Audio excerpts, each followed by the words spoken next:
আর 500 টাকা 600 টাকা কেজি তো লিয়ার লোক হইছে না, 600 টাকা কেজিও গরুর মাংস। তাও তো লিয়ার লোক হইছে না। ব্রয়লার দাম বিক্রি হচ্ছে কিনা দীপনগর যাই দেখেন, একটা হাঁসের মাংস নাকি 1000 টাকা কেজি? আপনার যাই দেখেন হচ্ছে কিনা। আপনি বলেন আমাদেরকে।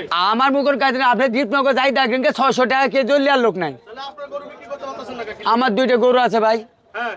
আমার 2টা গরু তো মনে করে 730 টাকা পর্যন্ত বলছে। তো হ্যাঁ, তো আপনাদের দাম বেশি কি লেগে? আমারটা দেশি গরু তো, তো দেশি গরুর দাম কি বেশি নি? দেশি গরুর দাম বেশি না, কেন আপনি বাইরে দেখতে শুনতে ভালো না। এই শুনেন, ভাইরাল বলি না ভাই, এই এই সুকচান ভাই, বলেন। চাঁদরাতে 1.5 লাখ টাকার গরু কত বিক্রি হচ্ছে? 1,20,000 10 এত কমে গেছে? এত কমছে। আমি কেবলই তো দেখলাম একটা হলো কালকে যে গরুটা 40,000 দাম দিয়ে, সে গরুটা 1 লাখ টাকা বিক্রি হলো। এত কমার কারণ কি ভাই? কি করে বলবো ভাই, কাস্টমার নাই তো, খেপ দিতে হয়ে যাচ্ছে ব্যাপারীরা। আপনি তো পুরো ভেঙে পড়লেন।